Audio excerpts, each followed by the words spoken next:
All right, this is day 3 of Birds 365. Thanks for joining us on the JAKIB's Media YouTube channel and or by clicking us up on phillyvoice.com. We are your Mac guys, Mac version 2 here on Birds 365. The true insider, John McMullen. Oh, I still got my glasses on. I'd try and go without the glasses because they reflect badly back off my computer screen. He is John McMullen. I am Jody McDonald, and you're stuck with us for the next 2 hours. Johnny Mac, how are you this morning? I'm doing well, Jody. Day 3, excited. Little fatigued. I'm in like round 8, trying to get to round 12 nowadays. It's not the old school where you got to get through 15 rounds. So we'll make it. We'll get there. And for those of you noting the headwear of the team, day 1, I put on the Kangol hat. Johnny Mac did not. Yesterday, Johnny had his on. I went au natural up top. Today, we're both covering up dome time with our Kangols on. You never know what kind of hatwear we'll be putting on here on Birds 365, but it should cut down on the glare when John and I both have hats on for you. JM, we got a good one planned for the folks today. Couple of good guests coming up, very draft heavy related. First and foremost, our buddy Jimmy Kempski from phillyvoice.com put up his Eagles only mock draft either yesterday or the day before. And I do like a couple of his picks, guys, that I've kind of targeted that I thought could be not first round picks. Everybody's opinion is always generated about who you're taking in the first round. With the Eagles, we know that is with pick number 12, or at least it is as of right now. But the Eagles have 10 other picks that are going to be kind of important this year. And we may throw a name or two at you when Jimmy Kempski join us. And then Matt Manocherian is also going to join us, a former NFL draft guy, NFL scout, who has turned into a draft prognosticator with a book that he puts out each and every single year, which I've gotten both of the last 2 years. And if you talk about information, he's going to give you a lot of information. Yeah, the SIS Football Handbook. So everybody should get it. Amazon, anywhere you can buy your books. It's unbelievable. I think it's one of the best draft guides out there today. So thrilled to have Matt on the program. As you mentioned, Jimmy Kempski, nobody knows the Eagles better. Nobody understands this team and has been around him the last few years better. And Jimmy's got a feel for positional value. I want to get into that because I think it's so interesting for a number of reasons. Because what are we trying to do, Jody? We're trying to read those tea leaves, trying to figure out what the Eagles do at number 12. But I've been talking number 37, that second round pick is every bit as important as the first round pick because this team lacks talent. We know that. They're 4-11-1 coming off that type of season. So they have to rebuild this roster. And how do you do that? You do that by hitting on draft picks. They have enough of them this year that Howie Roseman's going to be able to roll the dice plenty, yes. So when Kempski comes on board, we will have a different type of mafia. I have been told that there is a McMullen mafia. Some of them show up on our show, on our stream, that JM has garnered this group from his participation in the middle, that there is a McMullen mafia out there. Well, you're outnumbered today because we got the Malton mafia.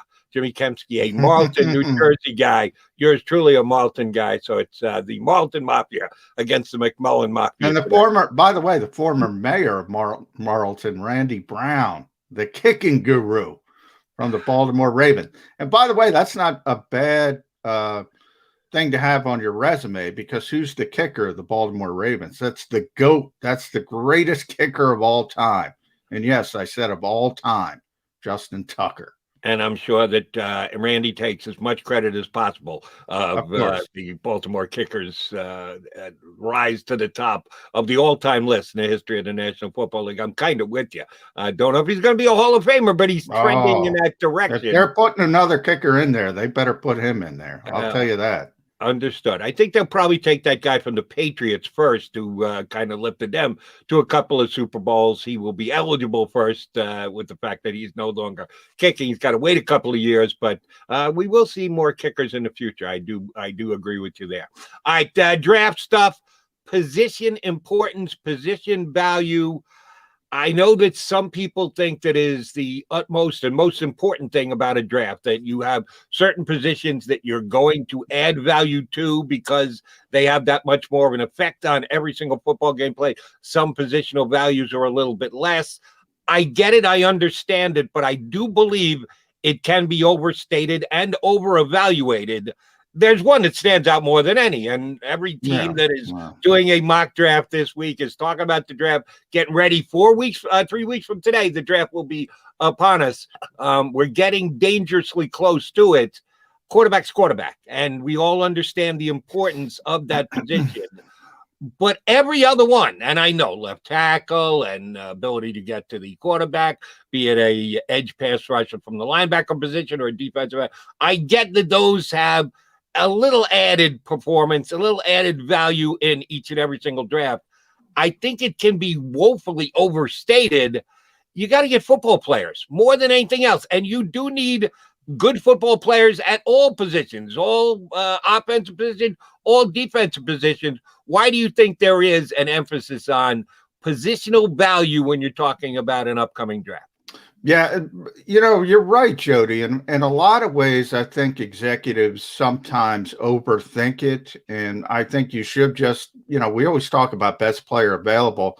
It's been around a long time, but Brian Billick was the first one who told me, and it kind of stuck with me over the years, that need is the worst talent evaluator in sports. In other words, just take the best player.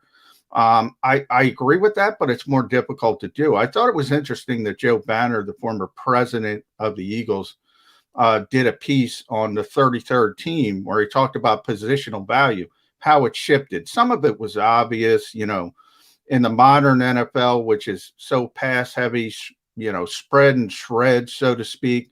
Running back is devalued, middle linebackers devalued. But he did put receiver in there as devalued as well. And part of it was because there were so many dominant receivers, so many athletic guys who can be game breakers, and there's not much difference between, say, the 10th best receiver in this league and the 15th best receiver. But a lot of it also has to do with the natural part of the game where, think about it, Jody, you need a vehicle to get you the football. So even the best receivers of all time, Jerry Rice, Randy Moss, Calvin Johnson, who's going in the Hall of Fame, people like that. Calvin's probably the best example of this, because I think we can all agree he was the second pick in the draft. He was phenomenal. I mean, he retired early. He's still going in the Hall of Fame. That's how dominant he was. But what did he do for the Detroit Lions? Not his fault, but they couldn't build up around him. There's only so much a receiver can do. So that's where I think people like Joe Banner are on to something. If you have a left tackle like Trent Williams is going to be an 8-time All-Pro and he's stationed there and you don't have to worry about it, I do think it's more valuable than certain other positions. And great story for you, Jody, real quick. Sure. I was in Minnesota when they drafted Adrian Peterson, and I don't know if you remember, they had a running back by the name of Chester Taylor. Good running back. Taylor was a player. He was he was coming off a 1,200-yard season, caught about 50 passes out of the backfield. And I said, after the draft, I asked the personnel guy, I said, you got a running back. It wasn't a very good team at the time. I think Peterson was the 7th overall pick. You had so many other needs. Why go running back when you have a running back? And he looked at me, one of the great quotes I've ever heard. I don't know. We can't curse on the YouTube stream. I don't know. Oh, no, we can. We were told that that's okay. Well, he said, fuck Chester Taylor. That was the superstar talent that he saw in a running back. And even if you have a good player, if you think there is a superstar, any position, you better take him. Agreed with that, and it will lend itself to conversations, plenty of them over the next couple of weeks leading up into the draft. The best teams drafting are the ones who can not only identify talent, not only rank talent, but be able to make moves around the draft. Bill Parcells, in my mind, is right there with Vince Lombardi as the greatest coach of all time. I don't think you and I have ever discussed this before. You don't disagree that Brady's the greatest quarterback of all time, do you? No, I think he's earned that title. I mean, you could throw Montana. Yeah, there's very few people in that conversation, but I mean, Tom Brady to me is the greatest of all time, and he just rubber stamped it. Don't get me wrong, I thought that before this latest Super Bowl championship with Tampa, but at his age, changing teams, changing conferences, leading a completely different team to the Super Bowl, that closes the book. That's the greatest quarterback of all time. He had distanced himself previous to this year, but in case I agree, there were any of those who are still clinging to the hope that you could make a case for someone other than Brady, yeah, that went by the boards when he took Tampa to the Super Bowl. He was already there. It's less cut and dry with the greatest coach of all time. Now, you and I are both of good ages. We can say we've seen a lot of football in our career. I don't go back to Vince Lombardi. I know when I was just a little kid, he was coaching the Washington Redskins, and I don't remember those days at all. But I surely know enough people who were either covering the league or huge fans, and I've talked to over the years and told me how great a coach that Vince Lombardi was. I can do all my own research and look it up at all the championships that he had. In my lifetime, my football lifetime, as I've been watching, Bill Belichick is the unquestionable GOAT of all time. For those who want to go back prior to the most recent football, 1970s, pre-1970s, Vince Lombardi has to come into the conversation. You want to give me George Halas or any of the other coaches? Got to throw Don Shula in there. That 70s was if you think about Shula, if you think about, even John Madden, who didn't coach very long, but you think about even guys like Bud Grant and Chuck Knox, that was a sort of halcyon era of coaching in the NFL. But you're right. I mean, I look at Bill Belichick and I say, to be that consistent, that good. Remember, back in the 70s, take a Shula, Jody. You got a team together, Chuck Noll. Guys like that, you got a team together. You had them for 10 years. You had those guys. There was no free agency, no massive player movement. You were able to build that, and that's why you had those dynasties. What Belichick was able to do for essentially 2 decades, and a lot of it has to do with Tom Brady, no question about it. But in the free agency era, where the turnover is massive each and every season, it's unbelievable. And the reason why I even went there, comparing Lombardi to Belichick, to make the argument he's the greatest of all time, what I'll tell you he is at least equal, if not above and beyond. It contributes to him being the greatest coach of all time because he is the main player personnel guy in New England as well. I believe, and I've never sat in their war room, but it's been reported that he is the driving force their entire draft. He is a master at getting value out of his picks. I'm not talking positional value like you are talking about. And we get Jimmy Kempski up here, and he put a lot of that into his latest article. I'm just talking about the value of the placement of the draft, the number of the draft, where you are in comparison to other teams who may have needs and the like. The New England Patriots move up and down more than any other team in the National Football League and have in the draft for the last 10 plus years, the Belichickian era up there in New England. He is just great at playing Monty Hall on draft day and coming up with deals either to add draft picks when he needs them, use draft picks to get in position to take a specific player. That's going to be huge for the Eagles this year. They're going to need to know when to move, when not to move, when to use a draft pick to move up, to add an extra draft pick. If the guy they want is 5 or 6 slots from being picked and they can drop down and get him. I think that's a Howie Roseman strength rather than a weakness. He needs to take a page out of the Bill Belichick book because nobody has done it as well as Belichick over the last decade plus. No, and you know what it is? I've talked to a lot of guys over the years about draft night, and I think a lot of people think it's very, whatever term you want to use, very off the cuff. It's not. You have to have your decisions in place before everything starts and run through all these contingencies. And, one of the great stories from the Patriots, and Nick Caserio, who was Bill Belichick's right-hand man in personnel for many, many years, now running the Houston Texans. It was either the 2017 or 2018 draft. I think it might have been after the Super Bowl with the Eagles. He told the Boston area reporters that their draft board that year was 75 people. That's how finely tuned it was. 75 people. And if one of those guys weren't available at the value, they didn't have a ton of picks, obviously, but they just moved on. They either traded out, they weren't going to bring anybody in that they didn't think was a Patriots-like player. And I think that's one thing, most draft boards in this league are about 150. So you see all these draft guys, and you mentioned Matt's going to be on the program. They're 400 players deep. NFL teams don't do it that way. There's a lot of guys who aren't even on their board, and they'll all be down to 150 at least, and some even less than that. And then the draft board becomes the call list for undrafted free agents thereafter. They might be ready, willing, and able to increase the size of their draft board when they get to that. And I'll give Howie Roseman credit for that, too. He has, over the years, been able to find a true diamond in the rough. We consider 5th, 6th, 7th round picks diamond in the roughs. Wait till you get after the draft, and you not only have to bring the player in, but convince him to come here, because once you go undrafted, then you've got options, and you can talk to every single team and see what team may actually on their depth chart have a little bit more room for you to be able to make a team. Howie's been pretty good at that, and I don't know if it's going to be as important this year because the Eagles actually have 11 draft picks.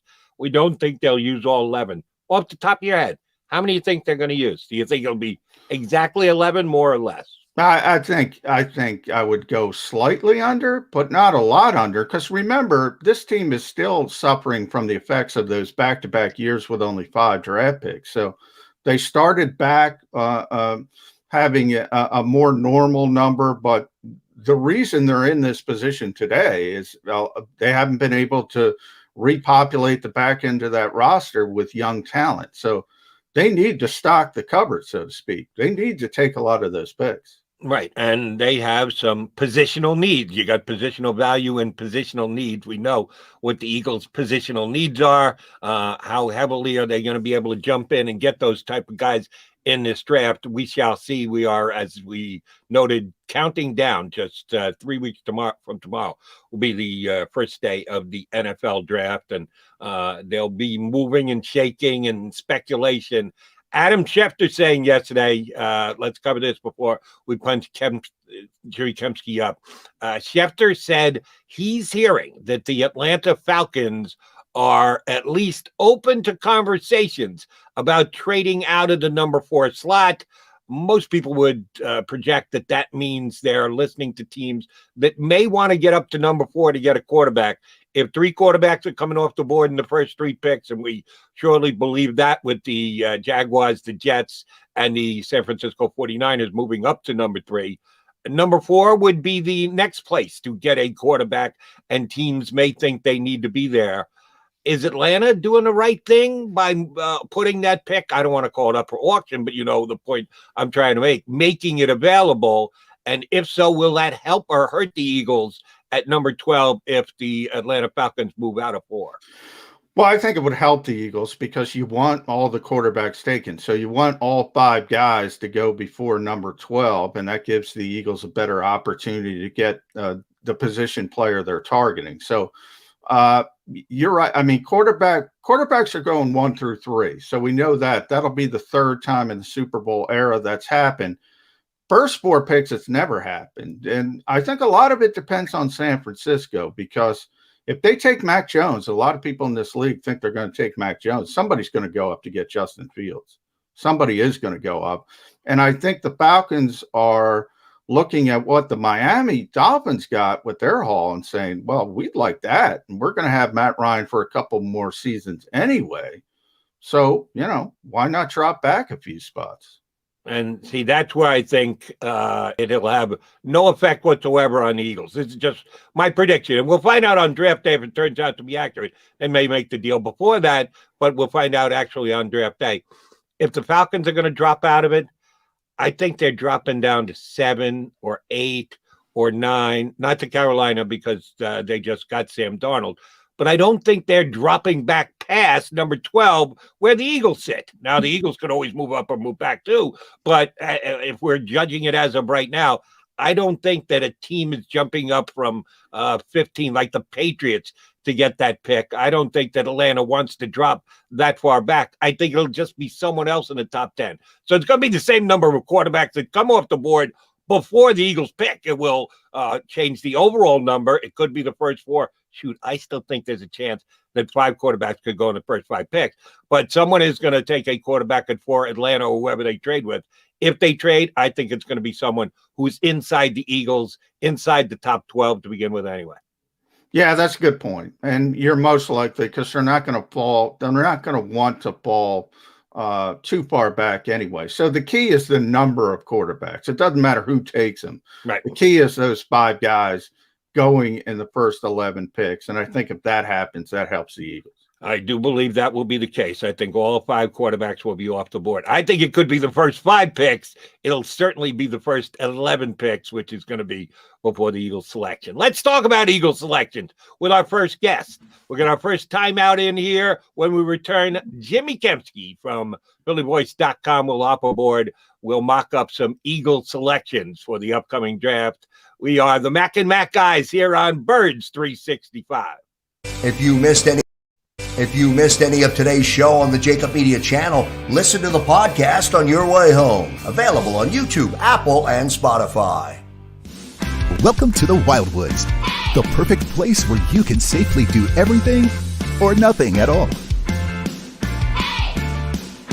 Catch a wave, take a nap, go for a drive, grab a bite.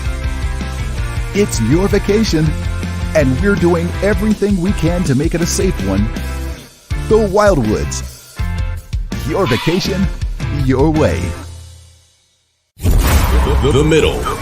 So, bro, I know we're gonna get on that, but I gotta say happy birthdays to the kids in the stream. You know what I'm saying? We checking it out. Happy birthday to your kids, man. You know what I'm saying? To who? The kids, man. I'm watching the stream, man. What stream? It's double birthdays. You got to keep your eyes off that stream. Yeah, seriously. You have a conversation with the stream, and nobody has any idea what you're talking about. You got to give us a heads up. Get you hip to it. Because I gotta get you hip to it. No. We have no idea what you're talking about. So now we're in the middle of something, and it's like, whoa. Happy birthday. Happy birthday to who? I have no idea what's going on right now. I can just imagine people listening on Sports Map Radio just like, what did he just say? Who's he Play talking action to? real. Play action real. His son Nick. Happy birthday, bro. All right. Now everybody's got a birthday. Joey B's daughter, 16 today. Yeah. Calling BS today. Seriously, this is like AC Green selling that he was a virgin back with Showtime. The Middle with Eitan Shander, Barrett Brooks, and Harry Mays. Weekdays from 11 a.m. to 1 p.m. Eastern.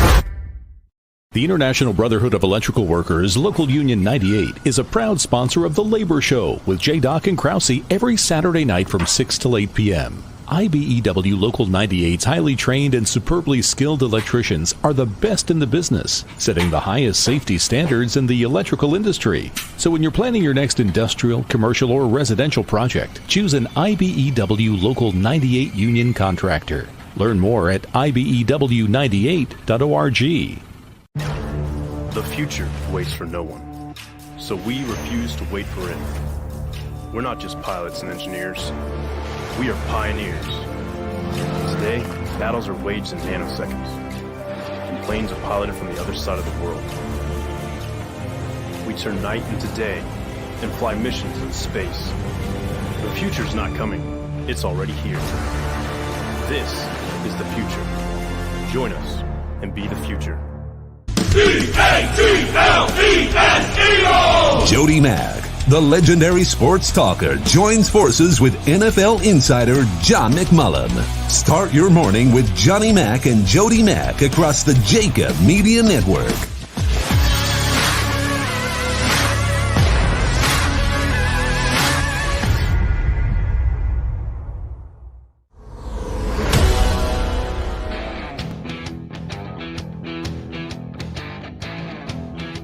Thanks for streaming in here on Birds 365. Your Mac and Mac guys, Jody McDonald, John McMullen. We're hanging, talking birds. The draft is getting close. We're going to bring in our next guest because he's surely got opinions on how the draft looks for the Eagles right now, some 3 weeks away. Yes, we have the McMullen Media Mafia on the stream. This is the Malton Mafia joining forces. That's right. Both yours truly and Jimmy Kempski of PhillyVoice.com are Malton guys. JK, how you been? I'm good. I actually used to mow my parents' lawn in Marlton when you and your other Mac partner were on the air back in the day on my Walkman. A Walkman. All right. Nice reference. Yes. Appreciate you getting on board with us. All right. No, you put up your latest Eagles only mock draft before we talk about specific players. Okay. How tough is that? Because it's easy. You think it is easy? Yeah. So I try to keep up with the college players throughout the entire season. So like each Saturday during the regular football season, I'll just kind of highlight 5 guys that I think might make sense for the Eagles in the next draft. So I kind of have an idea of players who would make sense at every position. And then as far as putting those together, it's just, all right, this guy is rated by most people around the first round. This guy is rated by most people around the second round, third round, and then I just kind of marry up those players with positions of need and so on.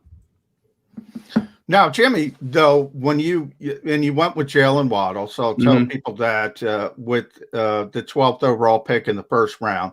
So just from that standpoint, we've been talking about a lot of value of position, and obviously wide receiver has traditionally not been a high value target for the Eagles. But if you do go wide receiver at 12, as you did, you went Greg Newsome at corner in the second round.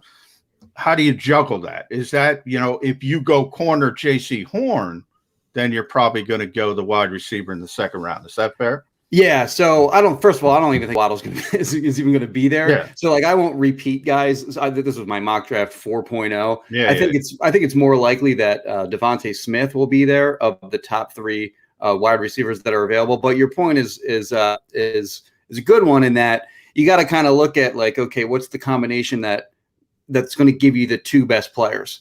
Is it wide receiver first round and cornerback second round, or is it cornerback first round and wide receiver second round? Because I do think that last year's wide receiver class was widely regarded as one of the best ever. And then this year, I think, is right up there with it. So I think you're going to find that there's going to be plenty of wide receivers in the second round that could be there, like, for example, a Terrace Marshall from LSU or Rashad Bateman from Minnesota. So you're going to have guys that fall into the second round. So your point is very good. Like, I do think that JC Horn certainly, I don't think Patrick Surtain is going to make it to 12. I think probably his floor is probably the Dallas Cowboys, who I think are at 10. So if JC Horn is still there, I do like him as a player. And if you can get him, and then it doesn't even have to be a wide receiver necessarily the second round either. You can get someone later as well. But I mean, they're one weird, I wouldn't call this an advantage because it's not, but one weird advantage, at least in terms of the picking players for the Eagles, is that they have holes everywhere. So it doesn't matter what position they pick, they're going to be filling some kind of need. It's both good and bad when you have a lot of positions to need. Bad is you got to fill them. Good is that you can't screw it up because you have a lot of different ways to go. Let me ask you about one particular player you just mentioned, Devonta Smith. You actually think there's a possibility he could drop down to number 12 and be available for the Eagles? Yeah, what more does a guy have to do than win the Heisman Trophy to not be picked in the top 10 in the NFL draft? I know he's not Megatron Part 2. He's not the biggest, strongest guy on the face of the planet. All he does is, I think it was a guy by the name of Chris Carter, who they used to say this about. That's right. All he does is score touchdowns. Yes, I kind of like those type of players. Don't get me wrong. I'd be ecstatic if the Eagles call his name on draft day for all the Eagles fans. He can't really drop down to number 12, can he? Well, you look at the draft order and the teams that are picking ahead of the Eagles, and if those top 3 receivers, if any one of them make it past pick number 7, you don't have teams with wide receiver needs thereafter. So 8, you have Carolina, they're fine at receiver. You have Denver at 9. They have Sutton and Judy and Hamler, who they just drafted. Cowboys at 10, you have CeeDee Lamb, you have Michael Gallup, you have Amari Cooper. And then 11, you have the Giants, who just paid big time money to Kenny Golladay, who they already have Sterling Shepard, and they have Darius Slayton. So they're all stacked at wide receiver. They get past that 7th pick. One of them gets past that 7th pick, which is the Lions, and then they have a need at wide receiver for sure. The Dolphins before them at 6 kind of have a need at receiver, not as bad off as the Lions or the Eagles. They could go receiver of the Bengals. I think most people think are either going to go offensive tackle or Jamar Chase. Personally, I think they're going to go Jamar Chase. So if one of those guys gets past 7, I think they're going to last until 12. And then even if you look past the Eagles pick at 12, what is it? The Chargers are 13. They're not a good candidate to move up. Like if an offensive tackle is available for them, like I think that'd be the move up for them. 14, who is it, John? Minnesota. Yeah, okay, Minnesota. So they're not taking a receiver either because they have Thielen and Jefferson. So they're not going to trade up for a receiver anyway. So, yeah, I think that the Eagles' chances of having one of those receivers drop is pretty good if, again, like I said, they get past that 7th pick. Yeah, Jimmy, one thing I like to look at, and I really tend to go back to 1999 and Andy Reid, because I think that's where sort of the Eagles thinking, the modern Eagles thinking started. And it's about offensive line, defense, obviously quarterback, but besides that, it goes offensive line, defensive line. And so if you look from 1999 forward and you look at the top half of the draft where the Eagles are, 16 and above, it's always been quarterback, offensive line, or defensive line. Do you think that's just a coincidence, or, that's the reason how he dropped down? Because he wasn't taking a receiver at 6, bottom line.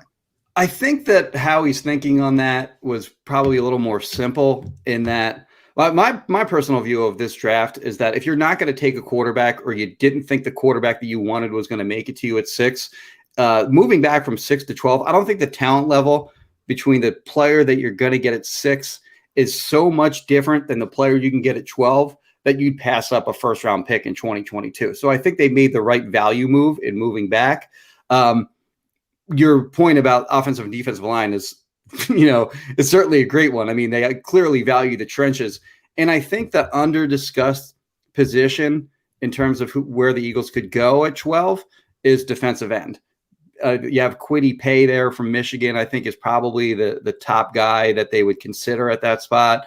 I think that'd be a little bit of a reach, but it certainly wouldn't surprise me at all. They could go offensive line, of course, if Penei Sewell is still there. He doesn't really fit in terms of, I guess Jordan Mailata remains sort of a little bit a question mark, and he'll compete with Andre Dillard in training camp this year if Dillard is still on the roster. So we'll see how that goes. So, they could certainly move Mailata into sort of a swing tackle role, but I think if you draft Sewell, that's more of like a long-term play where you want that guy to be your left tackle for the next 10 years, and then you have the other 2 guys in Rashawn Slater in Northwestern and Elijah Vera-Tucker in USC, who probably are better fits at guard. And that makes sense long-term if you're going to move Seumalo inside the center whenever Jason Kelsey retires, and you plug in, either one of those 2 guys at left guard. So I can see that too. Now, the reaction to that pick would not be popular. Furious. The fans would not want to see the Eagles take a guard who may not even start as a rookie. So I could certainly see them go trenches at the 12th pick. Let me follow up on the trenches for both you guys. And I would be as shocked, maybe even more shocked, that Devonta Smith should fall to 12. If Sewell somehow comes down to number 12, if the Bengals go wide receiver and I guess dominoes start to fall, and before you know it, people aren't taking offensive linemen, and Sewell is on the board for the Eagles at 12. If you're talking about value, I don't know that there can be a more valued player who's available to them. If they go there, because as Johnny likes to say, it's in their drafting DNA that they always value the trenches.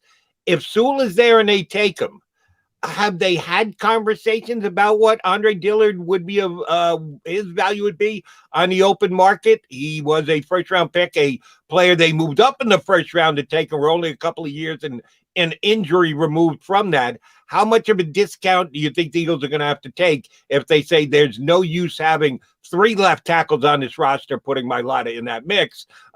We need to get value out of at least one of those players, and if it means trading Dillard, what kind of pick would they get in exchange for him? Yeah, so you wouldn't trade Dillard unless you got something decent in return because it would actually cost more to trade him than it would to just keep him cap wise. So if they could get a 4, I mean, I'd do that. I'm not Howie Roseman, but I trade him for a 4 because I don't think I don't think it's there. I just don't think he's going to be a successful NFL player. So I would pull the trigger on that move, especially if I'm drafting a Penei Sewell, who's now my starting left tackle. And like I said before, I would have Jordan Mailata as my swing tackle. And then the rest of the line is, maybe the best in the NFL on paper anyway, assuming guys like Brandon Brooks and Lane Johnson can come back and play the way they used to do before their injuries. It's interesting, Jimmy, because Andre Dillard, as you know, if you go back to that draft, the Eagles didn't do a lot of work on him. Right. Because Hopefully they did more work on Sewell than they did on Dillard. Yeah. They didn't think he'd be there. So, and then they said, oh, wow, we can get this kid. And they went up and got him. Yeah. And maybe they learned something from that. But Sewell, to me, is the guy, like, he might be the best positional player in this draft. He might be, you could argue Kyle Pitts, obviously, maybe Jamar Chase or Sewell. If somehow he fell to 12, I gotta run up and hand that card in and say, I just told a story before you came on about Adrian Peterson. I was in Minnesota. They had a great running back, not great, but Chester Taylor, coming off a 1,200-yard season. And I asked a personnel guy afterwards, and I told Jody the story, and he said, fuck Chester Taylor. We're allowed to curse on the stream. That's what I think a soul pick is. I'm like, I love Jordan Mailata, but Jordan Mailata. Yeah. Jordan Mailata is still a work in progress. I'd actually looked at all the Eagles sacks allowed over the season, and off the top of my head, I think he gave up like 9 or 9.5 or something like that. So it wasn't like he was like a star player last year. And by the way, I would say F Andre Dillard if Kempski is ready to trade him for 4. We're only 2 years removed from them moving up in the first round to get him, and now you take a 4 just to move on from him. I'm a glutton for punishment with Andre. He tore his biceps. I still think there's a chance. He's so athletic. I think maybe there's toughness questions, but I still think there's a chance he turns the corner. And Jimmy, at some point, and I say this about the receivers as well, where's the player development? They got to develop some of these younger players. Yeah, I mean, they've had a new wide receiver coach every year for the past X number of years. Of course, they're returning Moorhead in his second year here with the team. So maybe some stability there will lead to better developmental results. But you're right. I mean, certainly they've spent on the position, no question, but they just haven't been able to develop these guys. Jimmy, we noted the 2 positions you have in your mock draft for the Eagles: wide receiver first, cornerback second. And not only am I okay with the position you have for your 3rd Eagle selection, I really like the player. Yeah. If Michael Carter, the North Carolina running back, is there, I think he would be an outstanding pick for the Eagles. I think he's got a chance to be a real good NFL back. Probably not a bell cow back, not that any team in the league has a bell cow back these days. And the Eagles surely don't need one with Miles Sanders already here. But yes, he does make me remember a guy by the name of Darren Sproles, who is pretty damn successful and popular in this town. A little undersized guy with tremendous joystick-like speed, making plays out of the backfield, catch the ball, open field, makes guys miss. Do you really think Carter drops down into round 3 where the Eagles could snack him up? Yeah, I think the running back position, just generally speaking, has been devalued so much that guys tend to fall further than they used to. And in his case, like you mentioned, like he's a smaller guy. He's like a thicker build. He's 5'8", 201, I think. So I mean, it's not like he's not Donnell Pumphrey. All right, so like he does have some thickness to him, like Sproles did.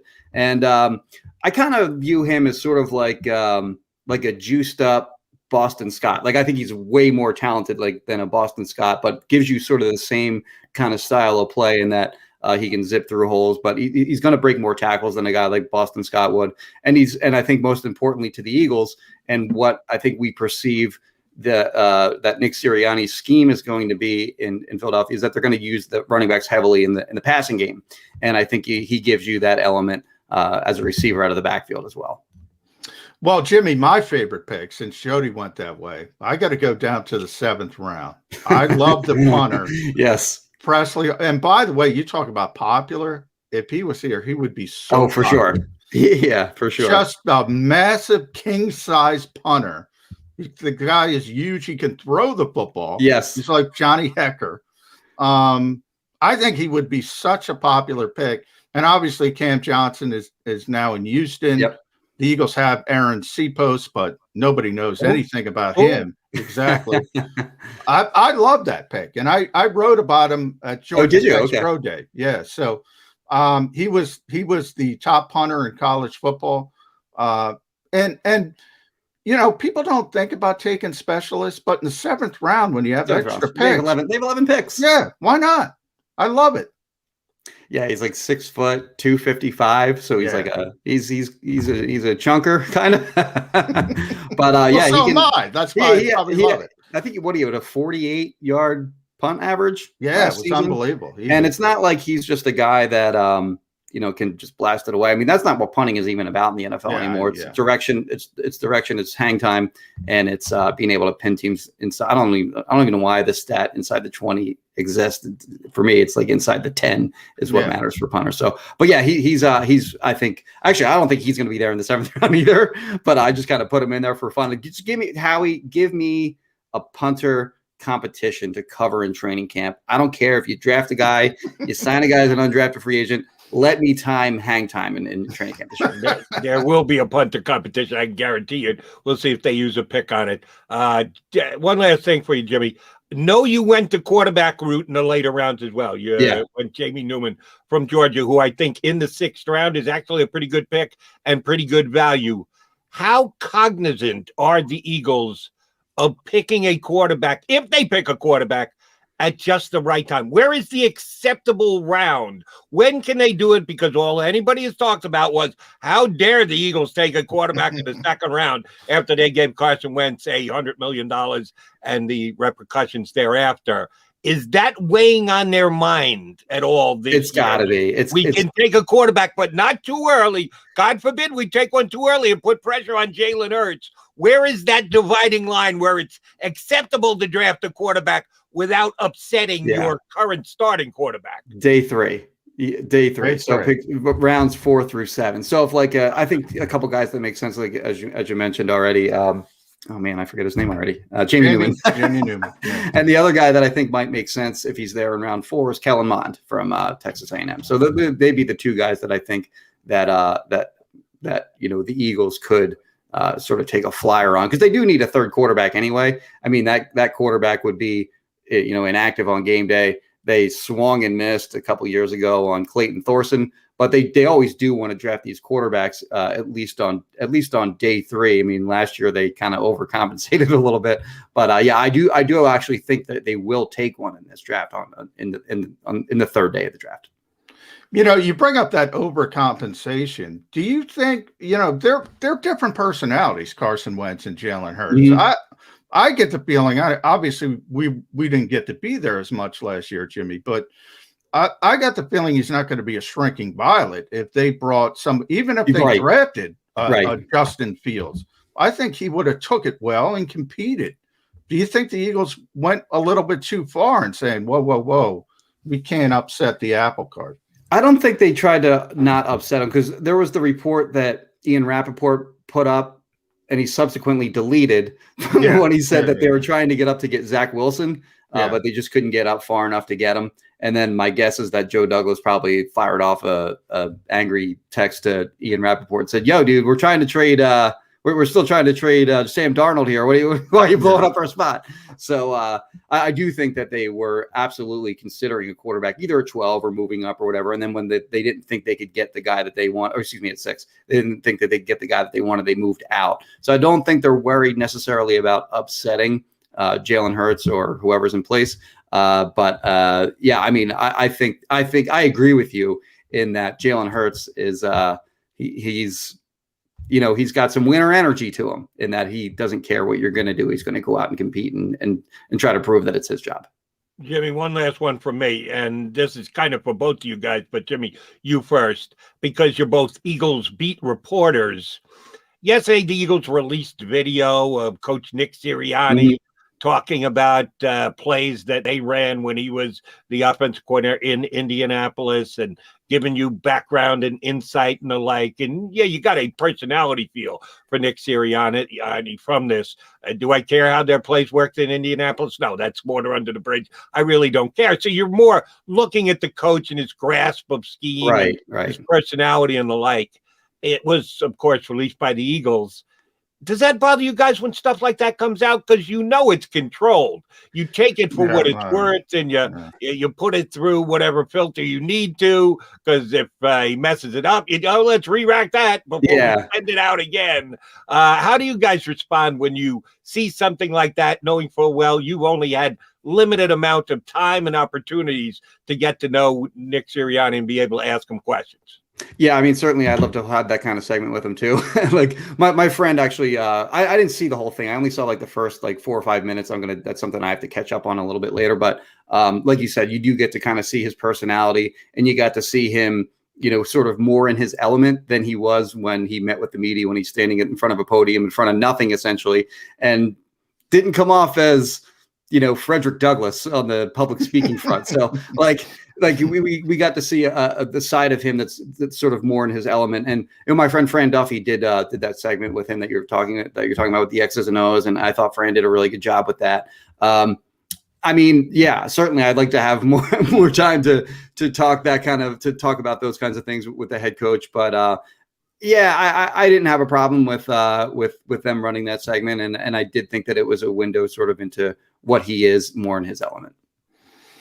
Yeah, and I think the X's and O's part, and Jimmy's right, Fran does a great job with the X's and O's and the scheme stuff, and I think that shows a great insight into the new head coach that people don't know a lot about. As a beat writer, and I don't know, Jimmy can weigh in as well, when there's a press conference coming up, and whether it's, Nick Sirianni being introduced, the second one, Howie Roseman, Eagles.com will do something first, and then we'll get them the next day. That I don't necessarily love. But, I agree with that for sure. Yeah. Understood on that front. Yeah. All right, Jimmy, will there be a mock 5.0 next week? Or no, I do 4, and then I do one like a day before the draft, and then that's it. I don't want to I see some people put out like mock draft 18.0. It's like, come on, what are you doing? So, I just do 4, which is maybe even a little overkill in itself. But and then I have like my final one where I do repeat players, like I said, the day before the draft. I'm amazed I got through an interview with you and I didn't bring up compensatory picks. Jimmy is the king. The king of compensatory picks. Yes. How badly did they screw up by signing Joe Flacco? I'm kind of with Johnny Mac on this one. You do get a little over the top with the compensatory pick. He needed a backup quarterback. You got to take Flacco. You got to pay Flacco. I was okay with that. He's coming in here to compete, according to Joe Flacco. Did you actually like that signing for the Eagles? No, not even a little bit. Compensatory picks aside, we need to clarify it first. Compensatory picks aside, just from a football backup quarterback standpoint, you didn't like the not signing? Even a little bit. Not really? Even a little. No, I think they should have just signed anyone for the veteran minimum or close to it. Like I look at what the Giants did, for example. They signed Mike Glennon to like a $1.6 million contract or something like that. So I think they paid him $2 million more than they had to. Like if you're a potential Super Bowl contending team and you need a quarterback to, kind of keep the ship afloat, if your starter goes down because you think you have Super Bowl aspirations, then go ahead and go out and spend money on a backup quarterback. But in this case, a guy that's only going to be there for a year, who doesn't have like a real strong history of wanting to be sort of that mentor type, like Josh McMullen made clear that he was going to be, a year or two ago. And I thought he was, I actually watched his tape from last year, his 4 starts, and it's not impressive. So like he also got paid like $1.5 million last year by the Jets. Yeah. And somehow his value increased like 224% from last year to this year. So it's just small. It's not a big deal. Like it's $2 million more than I think they should have paid. And I don't want to get like too bent out of shape about that, but you make enough of those moves and they're cumulative over time. And I think that's part of the reason why they kind of got in the bad cap situation that they're in now. Of course, there were bigger moves that put them in that spot than, like a very minor one like this. But again, kind of just nitpicking here because it is such a small deal anyway. It's only $3.5 million, but I just don't like the logic of it. Jimmy, good stuff. We appreciate you coming on board. You know you're tied to both John and myself. You're stuck with us, Malton Mafia guy, That's and right. PhillyVoice.com guy. So we're going to be tapping into your expertise plenty going forward. Thanks for sharing with us today. All right, Jody, John. Thanks, Jim. Jimmy care, guys. Kempski from PhillyVoice.com, outstanding Eagles beat writer. Yes, we'll have Kempski on plenty as the Birds 365 show rolls on. We'll roll on with more today. Keep it right here. Jody McDonald, John McMullen, your Mac and Mac guys with Birds 365. If you missed any of today's show on the JAKIB Media channel, listen to the podcast on your way home. Available on YouTube, Apple, and Spotify. The International Brotherhood of Electrical Workers, Local Union 98, is a proud sponsor of The Labor Show with J. and Krause every Saturday night from 6 to 8 p.m. IBEW Local 98's highly trained and superbly skilled electricians are the best in the business, setting the highest safety standards in the electrical industry. So when you're planning your next industrial, commercial, or residential project, choose an IBEW Local 98 union contractor. Learn more at IBEW98.org. Welcome to the Wildwoods, the perfect place where you can safely do everything or nothing at all. Catch a wave, take a nap, go for a drive, grab a bite. It's your vacation, and we're doing everything we can to make it a safe one. The Wildwoods. Your vacation, your way. The middle. We need a Lil Maze. Wait, what was the commercial? Yeah, Harry goes, I don't need a Lil anything. You'd have Lil Harry or Lil Maze. Lil Maze. And you pull a Mini string, Maze. and it says, I am out. Or sort of like 4 or 5 different Maze sayings. Now that's an idea. Did you see a Shander doll? It never stops talking. No. You don't even need to pull the string. The Middle with Aton Shander, Barrett Brooks, and Harry Mays. Weekdays from 11 a.m. to 1 p.m. Eastern. The light from a star can take millions of years to reach Earth. So when you look at a star, you're looking back in time. But I see the future. I see exploration and courage. I see my country finding new horizons out there. And I see giant leaps making a comeback. I see myself. The future is where I'll make history.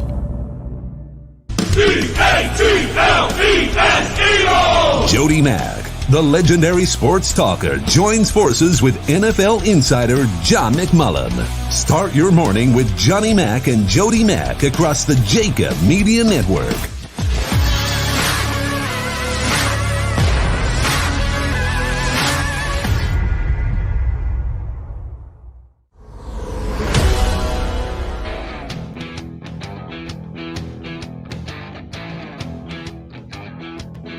Birds 365 here with the JAKIB Media Network.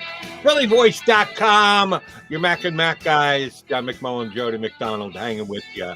Coming up in, about, not great at math, less than a half an hour now, the SIS Football Rookie Handbooks editor, former NFL scout for a couple of NFL teams, Matt Manocherian, is going to join us. We'll talk about guys who will be available in this upcoming draft. I had Matt on my CBS show a couple of weeks ago, and I told him he did a great job because he kept the draft book to under 700 pages. I think it's 695, somewhere thereabouts. But he did get it in under 700. Phenomenal book. You could use it for your doorstop after you get through the draft. It's got some good weight to it. We'll get Matt Manocherian up with us. JM, I do want to talk about positional value and specifically the position of quarterback.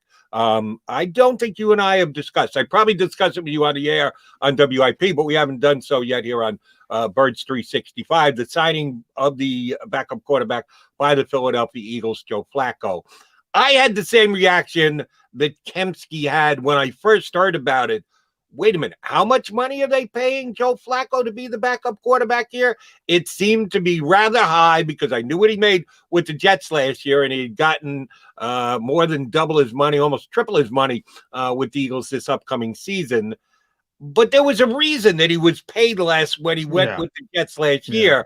They didn't even know if he was going to be ready for the first game of the season. He had the shoulder issues. He didn't sign till much later in the free agency process. It was into the summer. It was already well into COVID season that we knew was going to cost some preseason activity. Basically ended up costing all of it with virtual meetings and no preseason games. So the Jets didn't get a chance to really look at or know what they had with Joe Flacco. That's why they got him extremely inexpensively. The Eagles had to pay a little bit more because at least his agent did a good enough job selling to the Eagles that there was at least one other team, I had heard San Francisco, that was interested in him as a backup. The biggest question to me, and Jimmy put it well, who knows, $2 million usually doesn't swing it, but when you are in a cap situation like the Eagles are, $2 million can be pretty key. To me, if he is a good quote-unquote mentor, then he's going to be worth it. I've heard mixed things about Joe Flacco. I know for a fact in Baltimore he was none too pleased that they drafted a young quarterback that he knew was going to replace him at some point. That point came quicker than he probably would have expected and or liked. He and Lamar Jackson, he wasn't throwing his arm around the kid and said, let me teach you the quarterback position. But I did talk to some of my Jet guys and Jet sources, and they said he was pretty good in the room this year, that he and Sam Darnold got along, and that he was the guy who was ready, willing, and able to help. That, to me, is a key element here. Now, if Jalen Hurts breaks his leg week number 1, it's going to change things a lot. But assuming health with Jalen Hurts, do you think Flacco is going to earn the $3 million and change that the Eagles paid to have him come in for this next upcoming season? Well, I think the Eagles hope he doesn't, because I think the hope is that Jalen Hurts plays all 17 games and shows that he can be a long-term starter in this league. So any backup quarterback is just insurance. It's essentially an insurance policy if he has to come in and win a couple games. And as Jimmy kind of mentioned, I agree with, this team's probably not going to be in a position where that's going to matter much anyway. So from a financial standpoint, Jimmy was probably right. You could pay the league minimum for just somebody who's not supposed to play anyway. But your point on Joe Flacco, guy was coming off neck surgery. You probably got that San Francisco thing from me because I heard the same thing. Okay. San Francisco, so it becomes supply and demand. If San Francisco wants him, the price bumps up a little bit. My bigger concern is what you said about Joe Flacco, Lamar Jackson, but it's a different situation. You know, he was the guy in Baltimore for over a decade. He won a Super Bowl. He won 10 playoff games. And here's the young kid coming along to take his job. Whereas you said he was a good soldier with the Jets because he was brought in to be the backup quarterback. And I think it's the same situation here. You know, when Joe, everybody went nuts when Joe had his introductory press conference and he said, I'm here to compete. But that's just something you say as a player. Right. He knows his role. And I think from that standpoint, I think things will be fine. But from Jimmy's point of this team's not in a position to win, you want the young kid to play. And if he does, say, sprain an ankle, it doesn't really matter. You don't need to go out and win that game. So you probably could take a Mike Glennon type, as Jimmy mentioned, at the veteran minimum. So I can see both sides, but it is nitpicking. It's not that big of a deal. Understood. And at first I thought it was a pretty big overpay. We'll find out if over time, if Flacco is a good mentor. This will be more easy to handicap after the fact than it is before the fact. Howie Roseman, unfortunately, has got to make the call and decide how much he is willing to sign him for before the fact. It's going to be an attitude thing. If he's got to play a ton for the Eagles, or even as much as he played for the Jets last year, it's probably not a good thing. Everyone is hoping for Jalen Hurts to say. No, certainly not for the evaluation. And that's what 2021 is about. The Eagles have unofficially told us that. 2021 is about evaluating Jalen Hurts, and then we'll see what we have at the quarterback position. If he fails, then we can go do whatever we want with the likely 3 first-round picks, whether it's move up in the draft, whether it's trade for Russell Wilson, Aaron Rodgers. I think Aaron Rodgers is going to be out of Green Bay next year. after Really? next year. Oh yeah. And then you start talking about that. Deshaun Watson, well, we don't know what's going to happen with Deshaun Watson. But if things, Jody, go in a positive direction, he might be available as well after, say, a 6-game suspension. So the Eagles have a lot of avenues, and that's what Howie did well by moving down from number 6 to number 12. Since you went there, I'll follow up on Aaron Rodgers with you. If he's out of Green Bay after just one more year, you're suggesting the Eagles could be a team that could at least inquire. Well, you got to make that call. I think Aaron Rodgers has a better chance of hosting Jeopardy full-time in 2022 than being the starting quarterback of the Philadelphia Eagles. Yeah, and I said on the radio in South Jersey yesterday, yes, Aaron wants to be in California. He's a California guy. He wants to host Jeopardy. It's not going to work out. The timing's not going to work out for him because he still wants to play football. But, yeah, I think it's very unlikely. But if Aaron Rodgers is available, I got to make that call. I got to make that call and try to recreate Peyton Manning in Denver. That's what I have to do. Did they make the call on Russell Wilson? Do you think they talked to the Seattle Seahawks? Because, again, there's the NFL grapevine. It's information that's out there.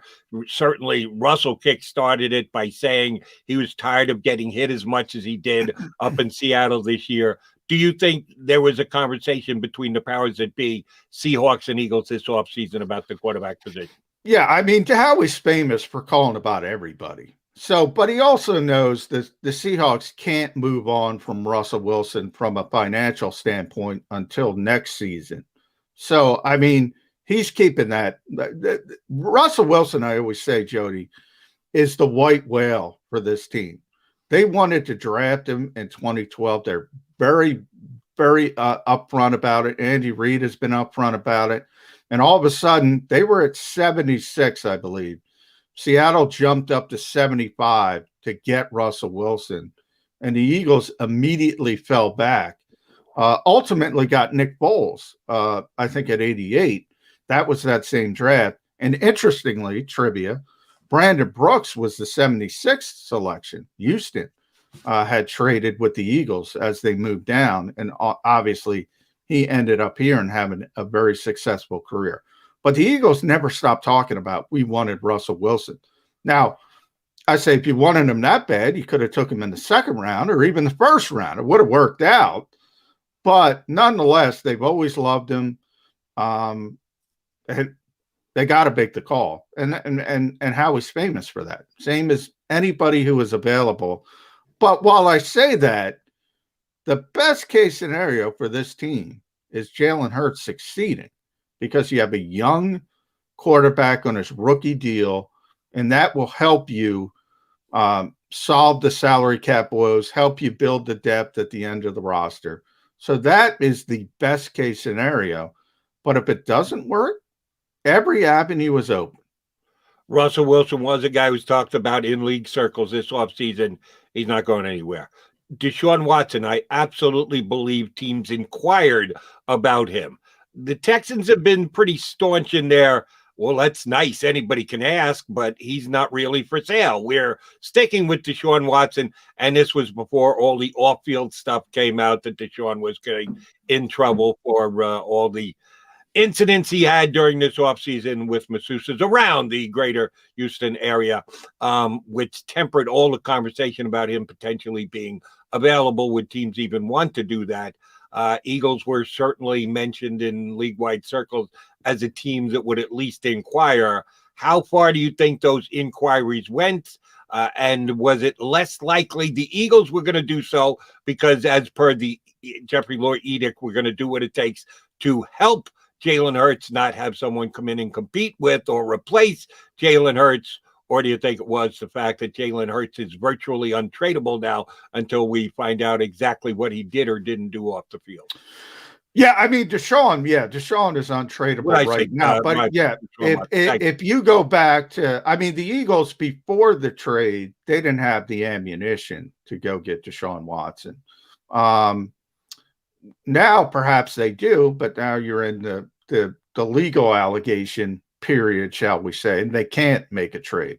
But Aaron Wilson, who covers the Texans for the Houston Chronicle, really plugged in guy. I thought it was interesting. Earlier this week, he said a number of teams are monitoring the situation, and the two teams he brought up were the Miami Dolphins and the Eagles, which is interesting that the Dolphins would want to pull the plug on Tua that early, but he was not good last year, let's be honest. And from the Eagles' perspective, I think there's a natural kind of fit. If you're the Houston Texans, you want to bring a quarterback back in theory. Jalen Hurts is from Houston. He's from the Houston area.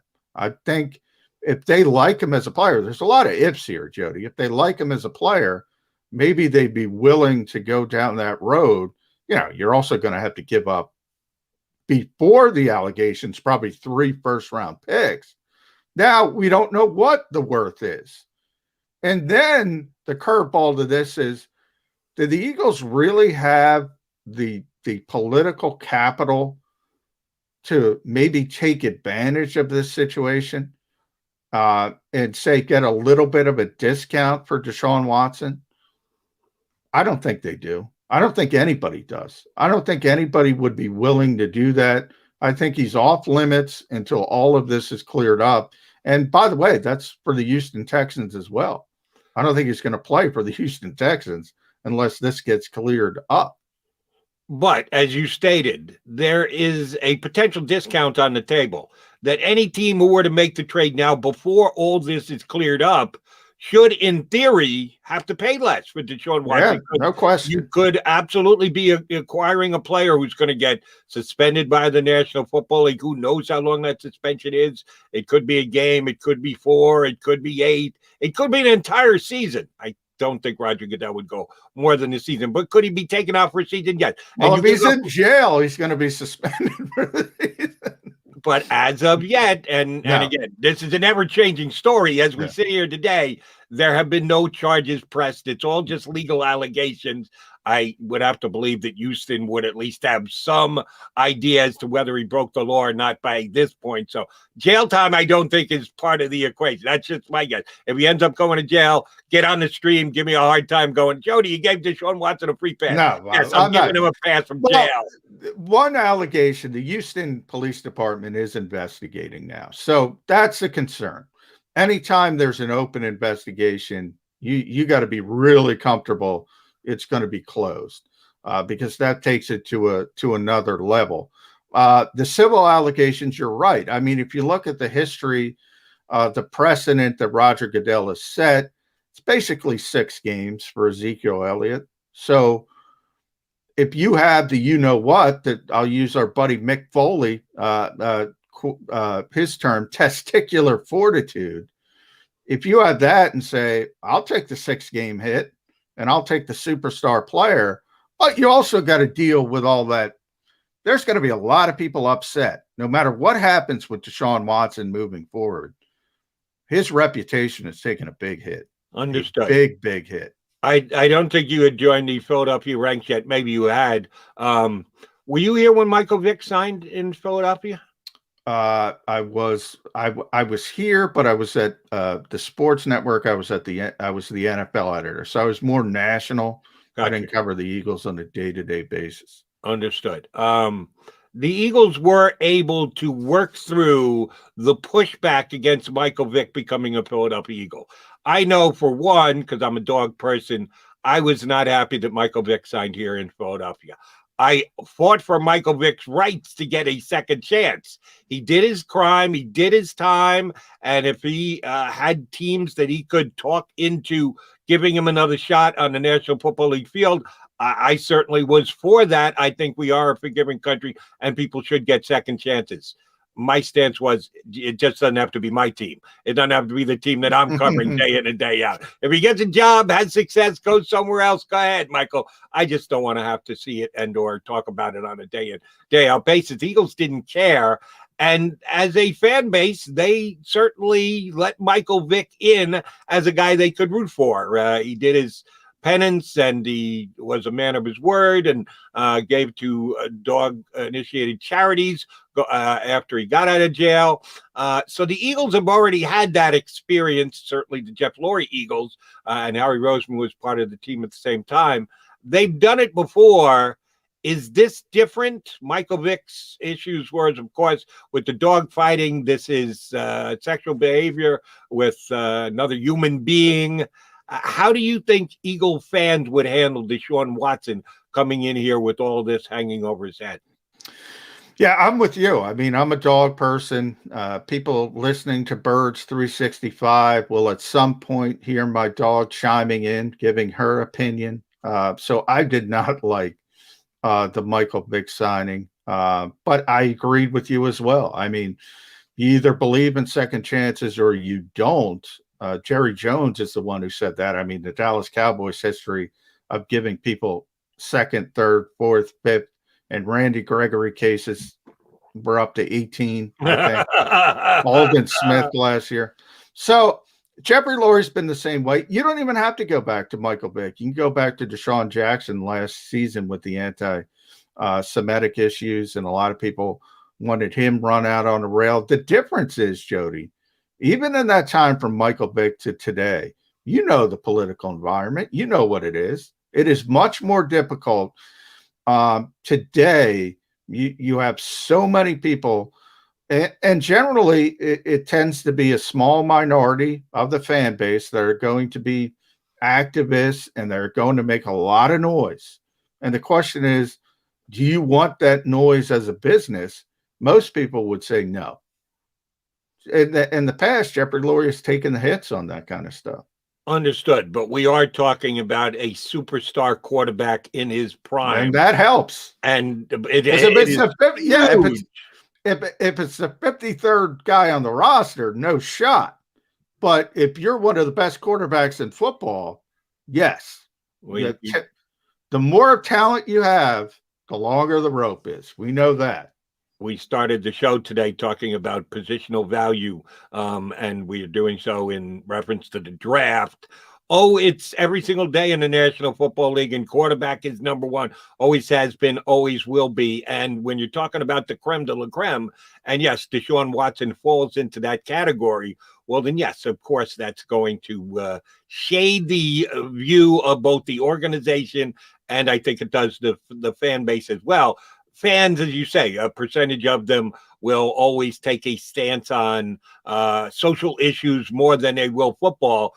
But if you're talking about the true football fans, they'll find a way to, in their own mind, justify it. The first 3 touchdown game, it'll be over from the pure football fans. And, you know, people can argue how untoward that is, and it probably is. But look, we're just being realistic. And Aaron Wilson, as I mentioned, is very plugged in.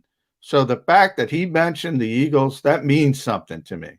And the fact that he mentioned the Dolphins as well, that means something to me. And that means the Eagles are keeping a very close attention to that situation. All right, McMullen, gridiron prognostication time. Need you to look into the crystal ball, which I know is completely random, and best guess scenario is the most. I got to get a crystal ball. Yeah, you do. Aton's got Mr. Predicto on the middle. I got to get a crystal ball. What is that? How have I missed that? Mr. Predicto? Mr. Predicto. Okay. He's got his own Twitter account, Jody. Mr. Predicto does? Yeah, yes. Oh, good. I'm sorry I missed that. With everything that has been reported and what has come out and the responses from lawyers and the like, as we sit here today, certainly the situation is unresolved. It probably completely takes the conversation of him being available off the table. When does it go back on the table? Does it go back on the table? Is Deshaun Watson going to be moved from the Texans? And if so, by when? Before the season starts, in season? If we've got to go all the way to next season, it's a conversation we can hold till next off season. But do you think we'll get enough clarity in the situation that if the Texans decide, yes, we just need to move on, there'll be a team that can jump in and get a deal done for him. Yeah, I mean, I thought the Texans were ready. It's interesting because Carolina was the team in the league that everybody was putting together, and ultimately that would be the place Desean Watson would land. And the Panthers wanted Matthew Stafford. Before that, they wanted Watson. So Sam Darnold was kind of their plan C, and they had to move on. So I think that tells you a lot, because they really wanted Desean Watson before the allegations started. If you're asking me, best case scenario would be that 6-game suspension, and who knows at that point, the Houston PD has closed the investigation. The league has spoken. 6 games, you could get him out of there by the trade deadline. But 22 civil allegations, that's going to take a while, Jody. Unless everybody backs out, I can see him being on the commissioner's exempt list for an entire season, and then you're talking about next year. The Texans do not have a first-round pick. They traded it for the big offensive lineman they got from Miami. The Dolphins had the early pick because of it, traded down, traded back into the Eagles slot. They sit at 6. That's the Texans' pick this year. Are the Texans going to take a quarterback this year? If so, top 5 we expect to be gone in the first round. A couple of guys who I think will be the next few up the board. Kempski mentioned Kellen Mond is a guy who the Eagles might be able to get in round 3. I don't think that's going to happen. No, I say no chance. I think he might be the next quarterback taken. I've always liked Kyle Trask of Florida. Shoot, I was at one point saying he's a legitimate Heisman candidate with the numbers he was putting up with Pitts on a week-in, week-out basis during the regular season. I think he could be the 7th quarterback taking. Does that equate to a late 2nd-round pick, a 3rd-round pick? That's all to be determined. But at what point are the Texans going to say, yes, if and when we do decide to move on with Desean Watson, we need at least a potential next quarterback of the Texans in the mix? Do you think they'll take one relatively early in this year's draft? Yeah, I mean, they have Tyrod Taylor is probably going to be the stopgap. But, they have to start thinking about the next chapter, because they kind of know. I mean, Desean Watson doesn't want to play there anyway under the best circumstances. So they kind of know they have to move on. The question is, you mentioned Kellen Mond. Davis Mills is another guy. Those are the 2 guys that keep hearing from NFL scouts that have potential to be starters other than the top 5 guys. So those are the 2 guys I think the league says, well, maybe this guy's got a chance. So if you're in a position to get one of those 2, and everything depends on evaluation. You mentioned Kyle Trask. I think that'd be an interesting pick for the Eagles, because Brian Johnson is the new quarterbacks coach, and obviously he had him at Florida. And one thing Nick Sirianni has preached since he got here, he constantly points out, look, I had Andrew Luck, I had Jacoby Brissett, I had Phillip Rivers. That's really 3 really different quarterbacks over a 3-year span. And I had to build different offenses for each of them. You look at a Brian Johnson, Kyle Trask is more of a traditional drop back, big quarterback. So I think people look at Jalen Hurts as a dual threat and say he's not a fit. But look who they signed to be the backup, Jody. 6'6" Joe Flacco, pocket passer. So sometimes you got to go in different directions. I like Kyle Trask, but I like Kyle Trask as a early day 3 pick, early 4th round. Maybe the first pick in the 4th round. I hope that he's available, and I think the Eagles should be interested in him at that level. I think he's going to be gone before that. I think he's a day 2 pick. All right, coming up next, we are going to be joined by our next guest. He is the editor of the SIS Football Rookie Handbook, former NFL scout Matt Manocherian is going to join us. More draft talk here on Birds 365. If you missed any of today's show on the JAKIB Media channel, listen to the podcast on your way home. Available on YouTube, Apple, and Spotify. Welcome to the Wildwoods, the perfect place where you can safely do everything or nothing at all. Catch a wave, take a nap, go for a drive, grab a bite. It's your vacation, and we're doing everything we can to make it a safe one. The Wildwoods. Your vacation, your way. The middle. So, bro, I know we're gonna get on that, but I gotta say happy birthdays to the kids in the stream. You know what I'm saying? We checking it out. Happy birthday to your kids, man. You know what I'm saying? Who?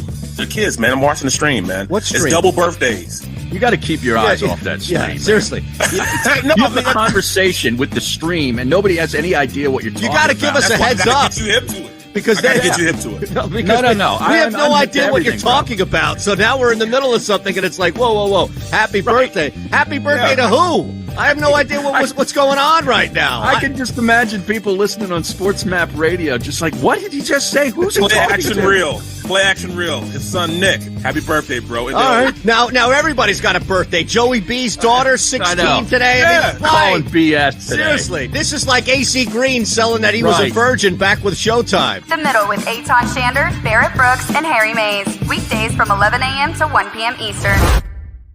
The International Brotherhood of Electrical Workers, Local Union 98, is a proud sponsor of The Labor Show with J. and Krause every Saturday night from 6 till 8 p.m. IBEW Local 98's highly trained and superbly skilled electricians are the best in the business, setting the highest safety standards in the electrical industry. So when you're planning your next industrial, commercial, or residential project, choose an IBEW Local 98 union contractor.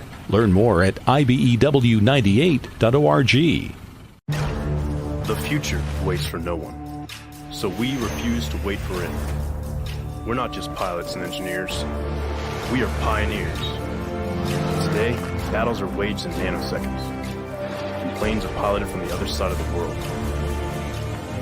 We turn night into day and fly missions in space. The future's not coming, it's already here. This is the future. Join us and be the future. Jody Mack, the legendary sports talker, joins forces with NFL insider John McMullen. Start your morning with Johnny Mack and Jody Mack across the JAKIB Media Network.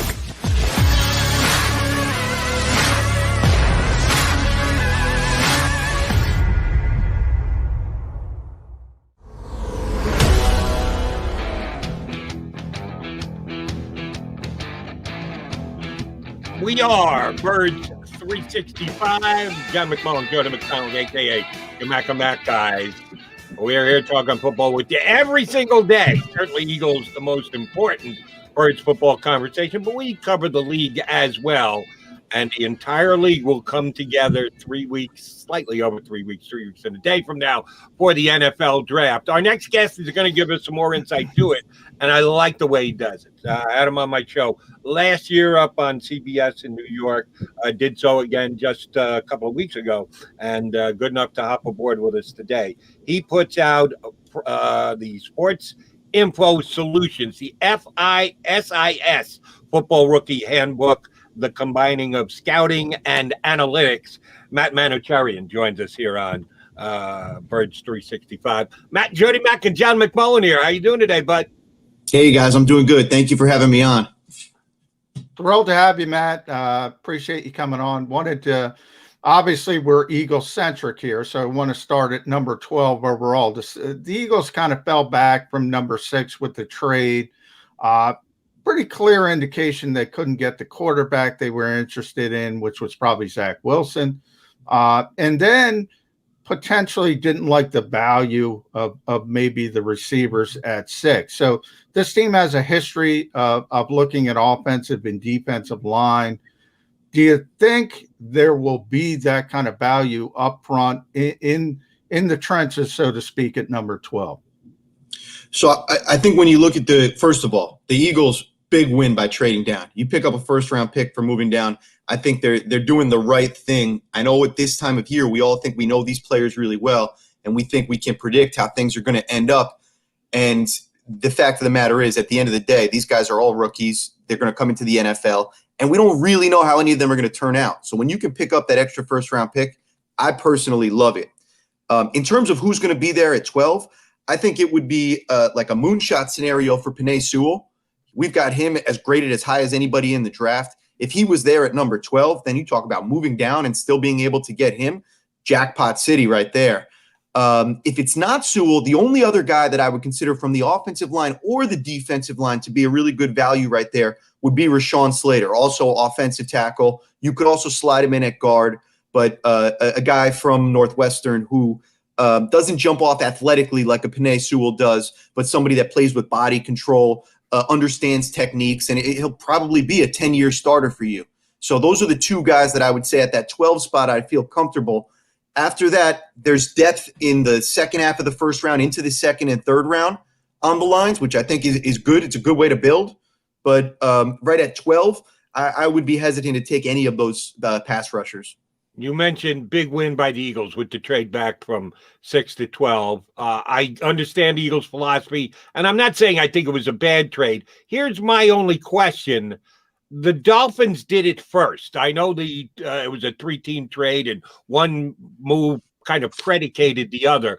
But the Dolphins moved from 3 to 12, and they got 2 first-round picks, future first-round pick, and a locked-in pick as well, whereas the Eagles got 1 future first-round pick and a move up around in this year's draft from 5 to 4, and they went from 6 to 12.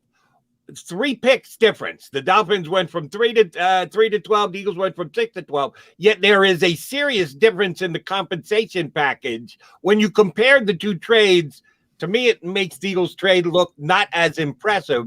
Why is it the Dolphins got so much more? Well, I mean, I think if you look at the end of the day, the Dolphins at first got 2 first-round picks, but then they had to give one of them back to the Eagles. So they end up +1. The Eagles end up +1, really. I think what you're seeing is the difference between picking number 3 and number 6 is about equal to the difference between picking number 6 and number 12. Even though it's only a 3-spot difference to a 6-spot difference, where you are in the first round, you have a dramatic drop in value as you go from the number 1 pick down to the number 10 pick. That's bigger than the difference between the number 10 pick and probably the number 40 pick when you really talk about value. And whether you look at the Jimmy Johnson draft value chart or you look at more new school kind of analytics-based charts, you find that the value on the very, very top end of the draft, it tends to be a steep slope. Especially when you're talking about quarterbacks, Matt. We all expect quarterbacks to go 1, 2, 3, and maybe even potentially for the first time in the Super Bowl era, 1, 2, 3, 4. At least there's a potential. But, you know, big picture, I meant to ask you this first. As a guy who's been doing this and been scouting players for a long time, how much more difficult has it been this year with the pandemic, the no combine, the pro days? I never saw so many 4.3s in my life, man. They don't happen in Indianapolis. I mean, how much more difficult has it been to get real good concrete information? Yeah, as a scout, we're pretty well aware that any pro day times are not, you can't take them to the bank like you can those combine times. The combine times, the great thing about it is it's consistent for everybody. No matter if the laser was messed up, it's messed up the same way for everybody. So you got apples to apples. Pro day, it's all over the place. So I think as a scout, I never really cared too much about pro days. I think at that point, you're pretty locked in. You've been through your draft meetings. You've been watching these guys for 3, 4, 5 years of college football. So in general, I hope nobody misses those pro days too much from a scouting side of things. I think it's more the GMs and the coaching staff that had other priorities during the college football season that probably lose a little bit more of the information. But how good is that information anyway? We're talking about pro days instead of what actually happens on the field. So getting back to your original question, yeah, this year's really hard. And it's not because of the lack of pro days. It's because of the lack of football games last year. So one guy in the football rookie handbook that we just talked about, Penei Sewell, didn't play any college football this past year. You got 2 years of film on him as an 18 and a 19-year-old. That's a tough thing to project out forward. Now, luckily, he was playing at a top level already. But what if you have somebody like Jalen Mayfield out of Michigan who just played 2 games, and another offensive lineman just played 2 games last year? Well, he played great in those 2 games. He looked like a different player than he was in 2019. But it was just 2 games. Can I really go off of those 2 games as an eval, or when I'm looking at my statistics or anything else? The fact of the matter is that there's just much more uncertainty this year than there is in a typical year. So it's very difficult. And the most difficult thing is understanding the uncertainty this year relative to a normal year. because uncertainty is something that we already don't have a really great sense of as scouts and as a league, right? People do a bad job. They trade up too often, like we were talking about before, because everybody overestimates what they know about the scouts in a typical year. So we know less than we know in a typical year now, but it still doesn't mean that we know we still have to calibrate that based on a normal year, like based on what we usually know. And that's something we don't have a great sense of to begin with. So I think that there's a chance that teams that really have an understanding of value can potentially find ways to maneuver, right? I think everybody knows the top 100 is good this year. As you get into the depth of the draft and undrafted free agents, it's just not the same level of player that's going to be there.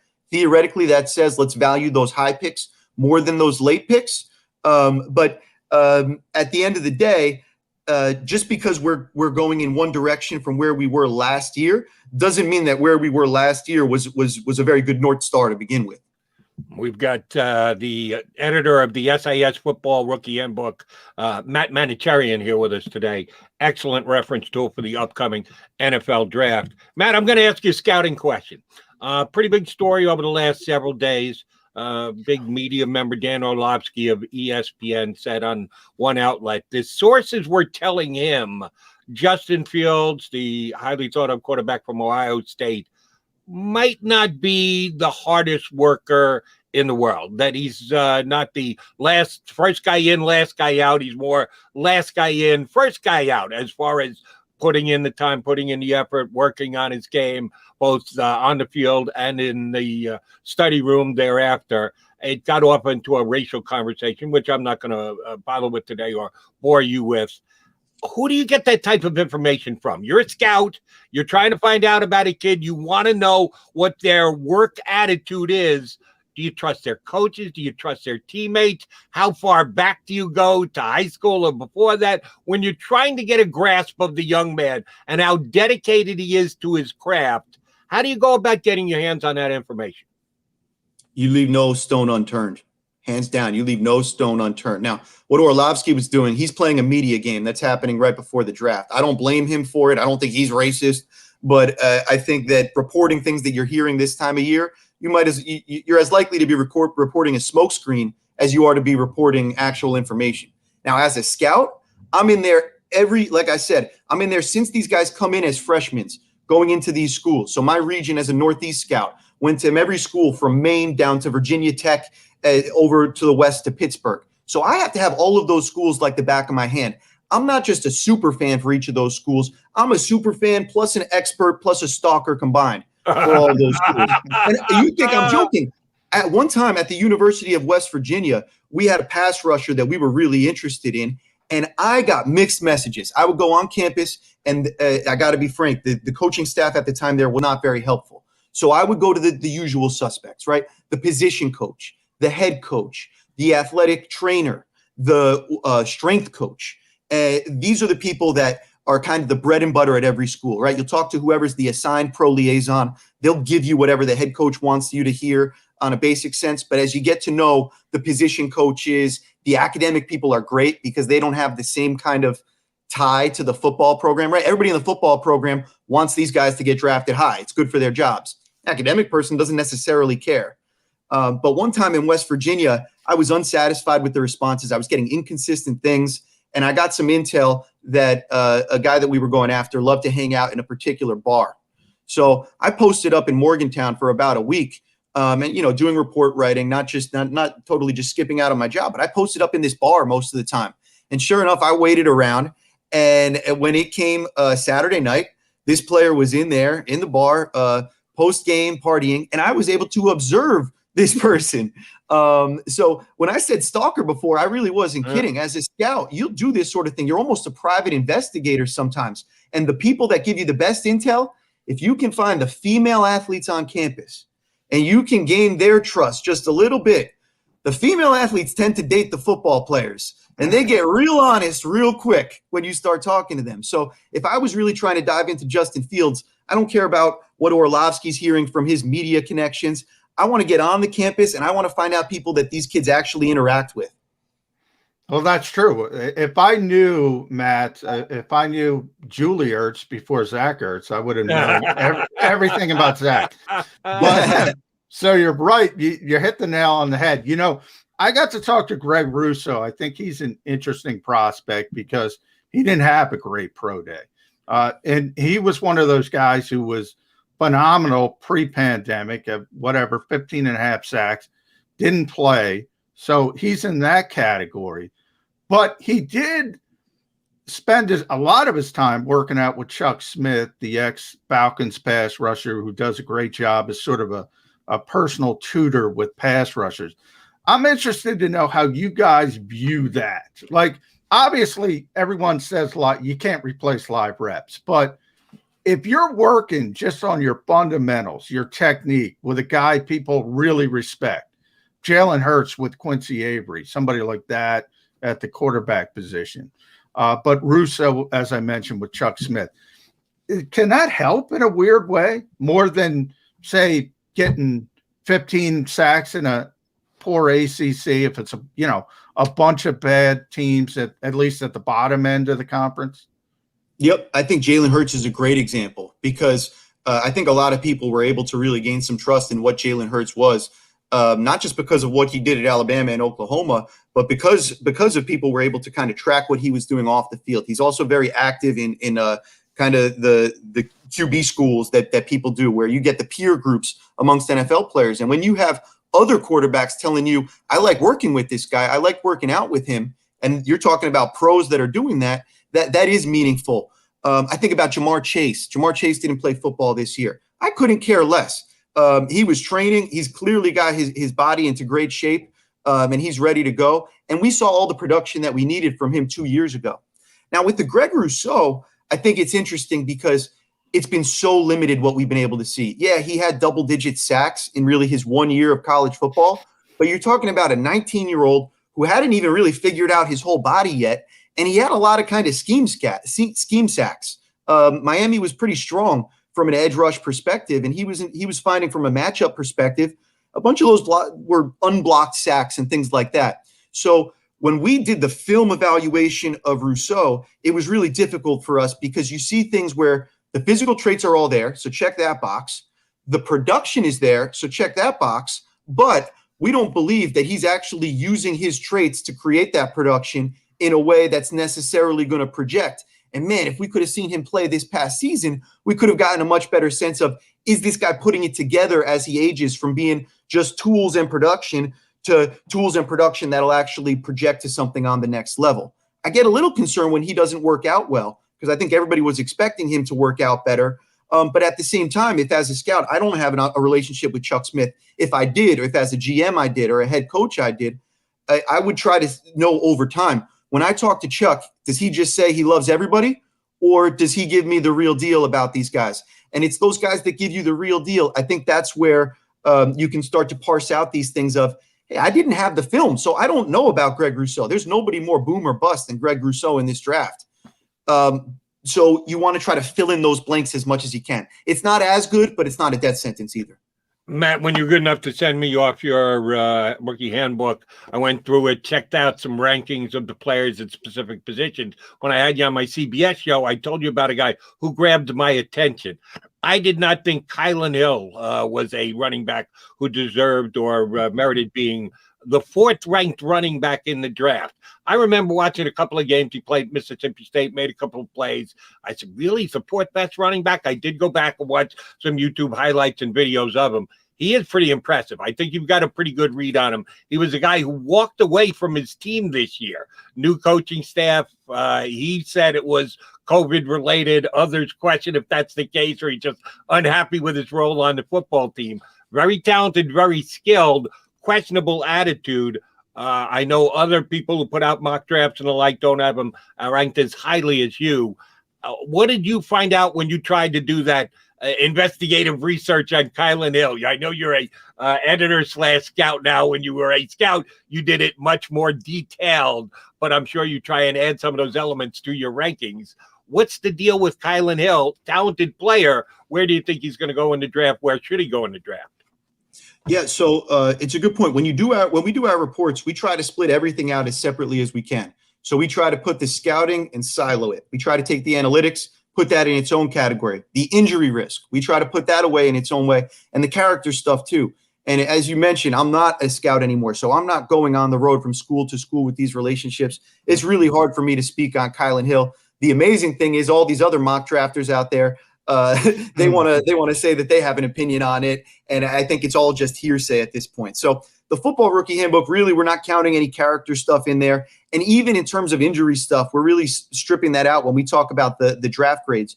With Kylan Hill, what you get excited about is his ability, his contact balance, his ability to stay on his feet throughout contacts. He's got explosiveness and burst, and he's been a guy that's played in a zone scheme in his college career and been really effective with it. He's got good instincts as a zone runner. What do we mean by that? That means instead of it's I got you as a blocker, it's the whole offensive line is kind of moving in one direction together, and the running back has to have the vision to see the holes. We like his vision. We like his ability to fit in on first and second down and be a real handful for the defense. Don't see him as a 3-down starter immediately. That's the thing that really needs the digging in. If you think he can be somebody that can also develop into a receiver who's a really good somebody who can catch the football really well, 66 catches over the course of his college career, not exactly Christian McCaffrey type production. So the question is, can you develop him into that third down player, or is he just a first and second round back? In which case, I think he's in the same category. Yeah, the rank is number 4, but the grade range, he's right there with the kind of glut of running backs after you get past those top few guys. Hey, Matt, I wanted to get back into that. Some of that you were talking about Dan Orlovsky, what do you want to call it, silly season. You do get, as a reporter, I can tell you, we get, information that is obviously one way because personnel executives want to point us into a certain direction, create a smokescreen. 2 names I've heard at the quarterback position outside the top 5 that people in this league think could potentially develop into a starter. I don't like the term rising and falling because I don't think people rise or fall. I just think we get more information. Right. 100%. But the two players I keep hearing are Kellen Mond from Texas A&M and Davis Mills from Stanford in that second tier. Is that a fair assessment? As the potentials, obviously, you talk second and third round picks at quarterback, you got to get lucky. But do those guys have that type of long-term potential? So in this year, I think there's a real drop-off after the first 5 quarterbacks. Some years you find situations where there's just 1 or 2 or 3, maybe 0 quarterbacks that you really get excited about. But there are guys that are deeper that you say, man, if I could have a chance with that guy, he's somebody I'd be excited about. In this year's draft, it really is, you said tier 2. I think tier 1 is Trevor Lawrence. Tier 2 is Wilson and Fields, and tier 3 is Jones and Lance for me. So I think we're already in tier 4. And then, yeah, I get to the range of, I would throw Kyle Trask in the same mix as these guys in terms of their tier, Davis Mills and Kellen Mond. They're both guys that I think have significant holes in their game that I wouldn't like to have either of them on day 2. I would probably stay put if I couldn't get any of those top guys. I don't think they're a Jalen Hurts type player where Jalen Hurts had issues in his game, but at least you saw the role that he could fit in with and kind of the vision for what he could become as a player. With Mills, he's the one that I would probably start with. He's the one that I like a little bit better. You see natural talent there and an ability to kind of get the ball around the field with nice short accuracy. Where things get a little bit tougher is he has a tendency to stare down. You would have liked to see more development. It's very difficult watching the Pac-12 football this past year. It wasn't the same level of football that we're accustomed to seeing in other places. So the ability to get the ball down the field, to keep his eyes down the field as things are breaking down around him, just not an extremely high level of possession. When you look at some of the advanced statistics, we have him as an 86 in terms of his rating. That's kind of like a Madden rating, sort of, based on the statistics. And, these other quarterbacks are performing in the 90s regularly. So it's a little bit of a step back. But in terms of a guy that has a chance, he's a guy that has good completion percentage, can spread the ball around. You don't see any obvious flaws in terms of he doesn't have the arm talent. He doesn't have the size. But I think it would be a little bit of I think he projects as a backup. And it would be a little bit of a reach to say you're going to start this guy in a hurry. And Kellen Mond, I throw in the same sort of boat. I think the quick release, the ability to get the ball out, the ability to kind of manage the offense, but inconsistent, doesn't get the ball downfield. If you talk to fans of these guys at these schools at Stanford or Texas A&M, guys that watch all the games of all of these schools, you don't find a lot of people that are saying, I've been watching him for years and I think he's Dak Prescott. You don't really find that with these guys. You find a lot of, I was frustrated with him as a quarterback. I don't understand really what's going on in the NFL. So these guys, they have a chance because they have some of the traits, but I wouldn't bet on either of them.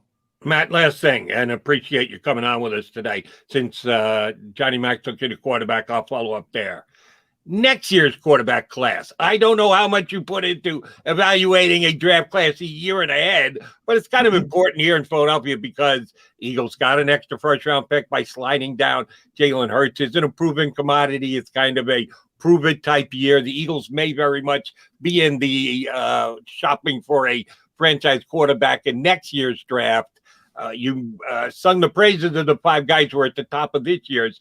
How does next year's class, if you formulated an opinion, knowing full well it's a year out, so it can change drastically between now and then, what kind of class are we looking at next year if you've already got a grasp on it, in your opinion? Yeah, I think this class is a standout class in terms of prospects. I don't know how many years you have 5 guys that are legit first-round type guys. I don't expect that we'd have that next year. But there's one name that does come to mind that I'm already getting a little bit excited about. And for anybody who I went to college with at Duke, just you can leave the show right now because it's the North Carolina quarterback, Sam Howell. Sam Howell might be everything that Ryan Pace wanted Mitch Trubisky to be when he came out of North Carolina. If you watched any of their offense this past year, it was very fun. We've got 2 running backs that are at the top of our running back boards this year. Those guys will be gone. So we're going to have to see a little bit what Howell can do without as many weapons around him next year. But this is a guy that spread the ball around, very athletic, all kinds of arm talent. And instead of just having 1 year of production, we're actually going to get to see him perform a little bit more in a way that we didn't with Trubisky when he was at Carolina. So despite the colors that he wears on his jersey, he's the guy that I get excited about when I look ahead. And I think he'll be a first rounder when all is said and done. But we got to see how he performs this year to get a better sense of how he's putting it together as we go, because he had a lot of talent around him this year. He's going to have talent around him next year, but he's going to have to really put the offense on his back and show that he wasn't kind of a one-hit wonder. So that's the guy I have my eye on. And Matt had extra time this year because he didn't have to worry about watching the NCAA tournament with Duke. So he had that much more time. What a shot, Jody. Hey, real quick, Matt, I gotta get one in on Trevor Lawrence. You mentioned he's the only tier 1. Where is he? I've heard best prospect since Andrew Luck. I've even heard best prospect since John Elway. Where is he over the years as a prospect when you compare to other drafts?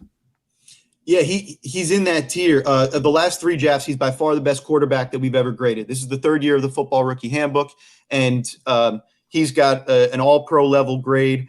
He's as high graded as anybody in the book, not just quarterbacks, and he's higher grade than anybody that we've done.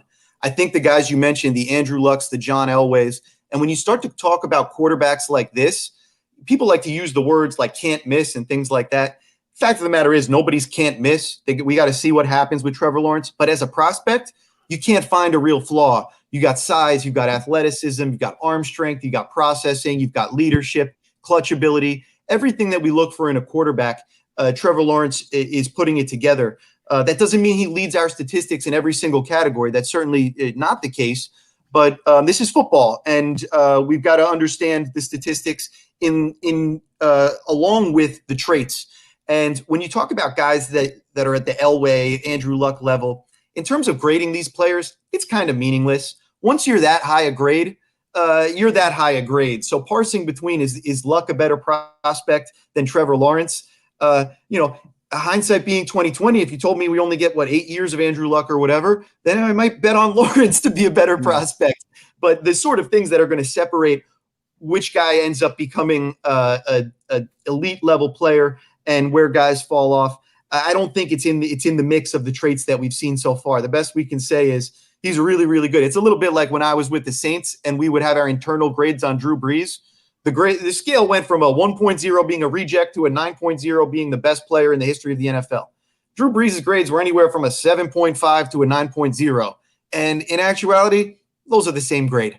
So I think that's kind of the category you're at with Trevor Lawrence. Anybody can be a miss, but there's no evidence that shows that Trevor Lawrence is going to be that guy. His labor of love is the SIS Football Rookie Handbook, comprehensive scouting and analytics guide. It is a great tool for you draft nicks out there, combining scouting with statistical analysis. Grab it before the draft. You got 3 weeks to get your hand on it. It is tremendous. We appreciate Matt coming on with us today. Enjoy the draft, Matt. Sorry for the Duke shot. I had to take it. It was a hanging curve. I had to take a swing at it. I'm not taking it. I can't put it down myself in other years, so I better take it this year. Matt, great stuff. Thank you for coming on. We'll talk to you again soon enough. Thanks, guys. Matt Manocherian, former NFL scout turned draft publication editor, here with us on Birds 365. All right, we got a timeout in here. Come back, put a bow on the show. You got the Mac and Mac guys, John McMullen, Jody McDonald on Birds 365. If you missed any of today's show on the JAKIB Media channel, listen to the podcast on your way home. Available on YouTube, Apple, and Spotify.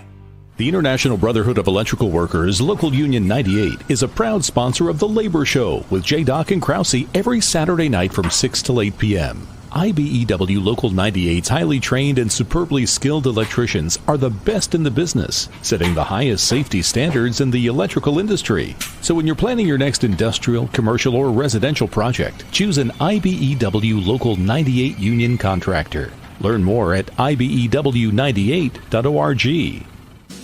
Welcome to the Wildwoods, the perfect place where you can safely do everything or nothing at all. Catch a wave, take a nap, go for a drive, grab a bite. It's your vacation, and we're doing everything we can to make it a safe one. The Wildwoods, your vacation, your way. The middle. We need a Lil Maze. Wait, what was the commercial? Yeah, Harry goes, I don't need a Lil anything. You'd have Lil Harry or Lil Maze. Lil Maze. And you pull a string, and it says, I am out.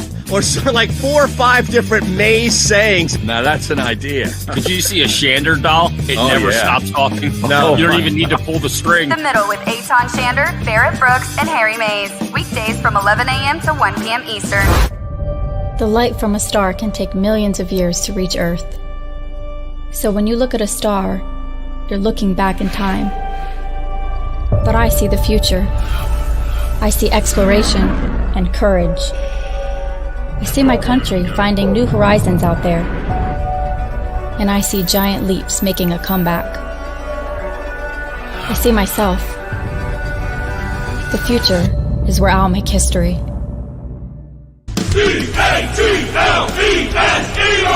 Jody Mack, the legendary sports talker, joins forces with NFL insider John McMullen.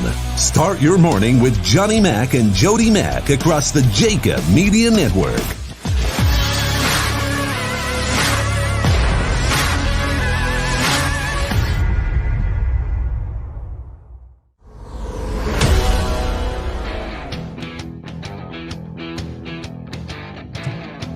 Birds 365 here with you on the JAKIB Media Network. Easily accessible on phillyvoice.com. Don't really care where you punched us up, just the fact that you did punch us up. Thanks for hopping on Birds 365. Mac and Mac guys. Final couple of minutes. Again, let me thank Matt Manocherian hopping on with us. SIS Football Rookie Handbook. Great NFL draft guide.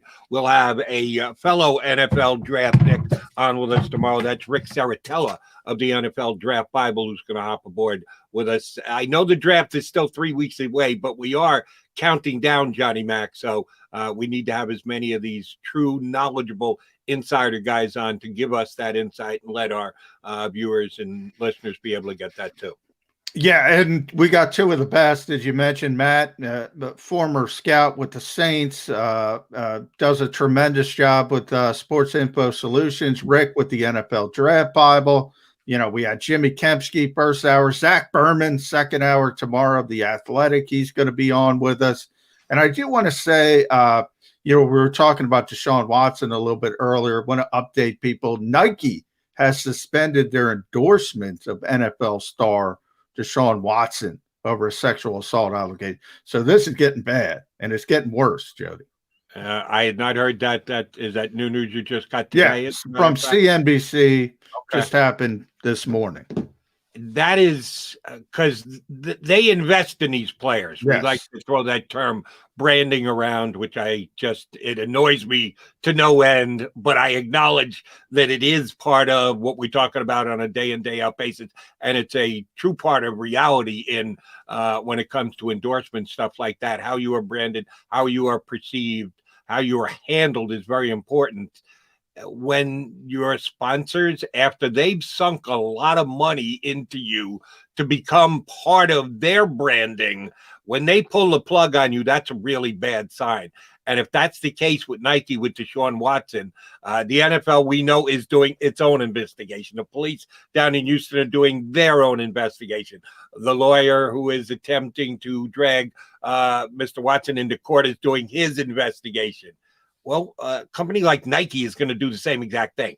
If they are paying Desean Watson a big chunk of change to be a spokesman for them, they're not going to act willy-nilly. If they're going to cease using him as a spokesman, that tells you something. That does not bode well for Desean Watson. No, not a positive sign at all. And that's the issue that the two teams that were mentioned about monitoring the situation, the Eagles, the Miami Dolphins, they see that too. So that's part of it. That's part of what they're looking at. And you do keep your hand on the pulse, so to speak. And from a football standpoint, you'd love to have the kid. I just don't think it's possible for anybody. And that includes the Houston Texans right now. Every day it's a 22-hour wait. We do the show, then we wait 22 hours, see if anything happens, anything changes in the world of the birds. We are 3 weeks away from the draft. There are free agents that are still sitting out there. There is certainly a lull. If you see one guy a day sign on with a team, it is tier, and we talk a lot about tiers when we're in the draft. Matt was just on talking about the quarterback tiers and how he would rate him. Well, we have free agent tiers as well, and we're down to at least tier 3, if not tier 4. Different people have different definitions of what the tiers are. Are the Eagles going to do anything between now and the draft? There's a reason that it dries up. Number one, teams' cap situations get a hell of a lot tighter. And number two, everyone believes they're going to be able to fill their needs with their draft picks. Is there anyone out there? Well, I always love, when teams draft players, and you're right, they say, we're going to get this guy. It's going to be great. And then they get him on the field and they go, uh-oh, we better get a veteran in here as sort of an insurance policy. One position I looked at for the Eagles pretty consistently, and they tried to get Adoree Jackson, is cornerback. He never got out, obviously, of North Jersey to even visit the Eagles. But there are a couple names I've consistently mentioned. TJ Carey, who is with Indianapolis, with Jonathan Gannon, makes some sense. Steven Nelson, who got cut by the Steelers, maybe he crisscrosses the Keystone State and comes to Philadelphia. But he might be too expensive. You talked about that budgeting aspect of it. That's got to be a part of it as well. One guy that intrigues me, Gary Conley, former first-round pick, didn't work out. A lot of talent, though. So sometimes guys need second, in his case, third chances.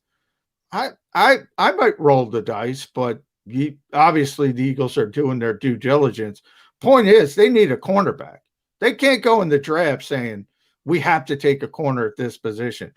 What I said at the beginning of the show, need is the worst talent evaluator in sports. And that was one of the things that unfortunately we ran out of time with Matt that I did want to ask him. The depth of the cornerback position. We had Jimmy Kempski on earlier. He thinks the Eagles could go receiver first round, cornerback second round. They could go cornerback first round, come back receiver second round. Wherever, the Eagles are not going to wait, I don't think, much more than the third round. One of their first 3 picks has to be a cornerback in my estimation.